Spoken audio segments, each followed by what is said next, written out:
I got a pot roast going in the oven, and I didn't have enough room for these, so I figured I'll do a separate dish here and do oven roasted potatoes with mushrooms.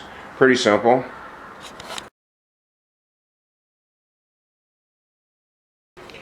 After the potatoes are peeled, what you want to do is cut these in chunks. You're going to be chopping up the mushrooms as well.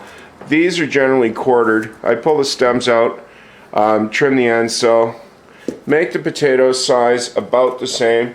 If you're comfortable with a knife, do it freehand. If not, get a cutting board. So I got all the potatoes chopped up there. I'm going to give them a quick rinse under the top and drain the starch off. And yes, I could have just done these in the strainer, but I wanted to show you how much starch comes off of these and why you do want to rinse these like this. The next, I'll give these a fast rinse under the tap just to get any big chunks of dirt off. Next, trim any ends that don't look good. That whole stem doesn't look too good.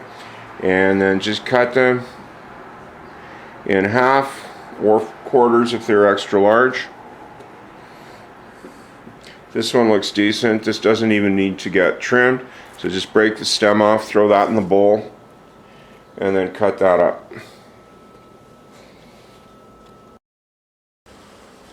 I got my 9x13 glass baking dish and the mix of the mushrooms and the potatoes here.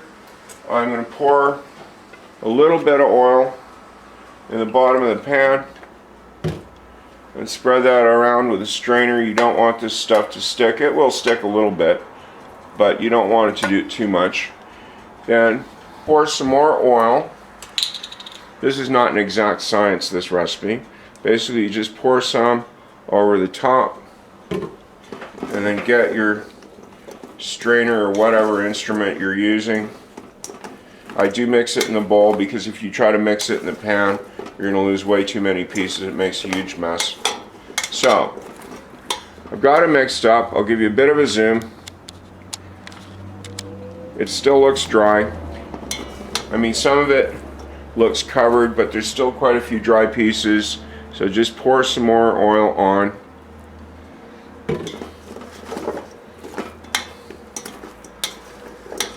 You don't want it drowning in oil, but you also don't want it dry either. So once you got that mixed up, put on whatever seasonings you want. I've got some seasoned salt here, which I do like once in a while. You can skip the salt and put some herbs on it if you want. I'm not really fond of pepper with this. Some people like it, but I don't find the flavors match.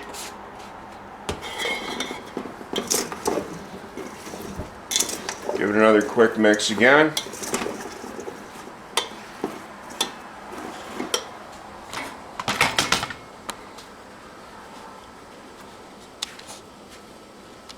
And just turn that out into the pan.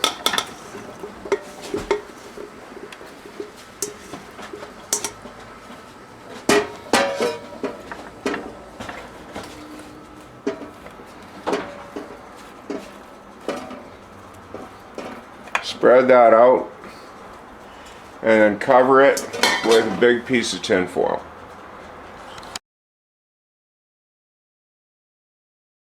So I got the roast cooking at 325 and I just moved that over and I'm going to push that pan in there next to it and let it bake covered for about an hour and check on it. Let's take the lid off, see what we got.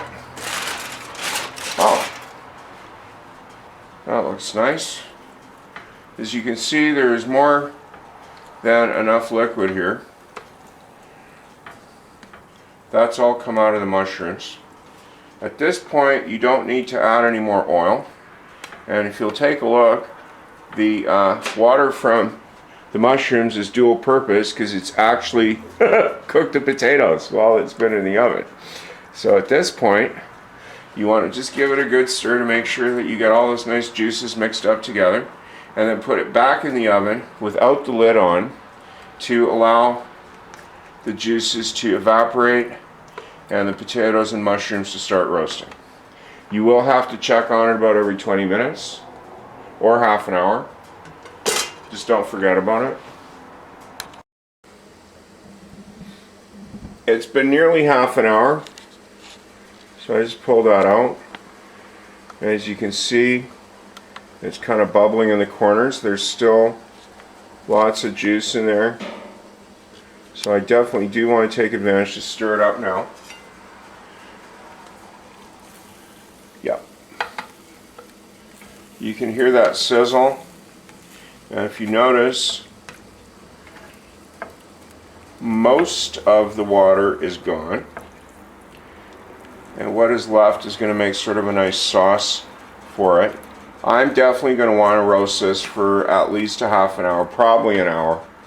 Okay. Yeah, this is one of those dishes you don't make if you're in a rush. Like I said, I'm making pot roast with this, so it just makes a nice accompaniment. Because if you ever make pot roast, you know it has to be in the oven for a few hours, so why not do this too, eh? It's been another half an hour, and taking a look at these, they're ready to eat right now. And one thing I didn't mention earlier, you know, if you're not doing a pot roast and you just want to make these separate, feel free to turn the temperature up from 325 to whatever you want. The only thing is, if you're going to put it at a higher temperature, sure, it'll cook quicker, but you've got to check it more frequently. So for example, if you're going to go to 375 or 400, instead of checking it every 20 minutes or every half an hour, you would definitely have to check it every 10 or 15 minutes to make sure it didn't get out of control, if it needed more water, whatever. So as you can see, this is very nice right now, and I want it really crispy, so I'm going to put it back for another 20, but you could eat it right now, yeah, no problem. Here it is out of the oven on the last one there, and I'll give you a nice zoom so you can see just how well this is done. And the color of the potatoes and the mushrooms, it's all really good. I'll just pull back and stir that up a bit. Yeah, cooked through right to the bottom, crispy on the top, just the way I like it. And you can see the mushrooms themselves have actually roasted a bit. Let me just pick up a couple of pieces here so you can take a good close look. There's my oven roasted potatoes and mushrooms, and I hope you give this a try. See you again.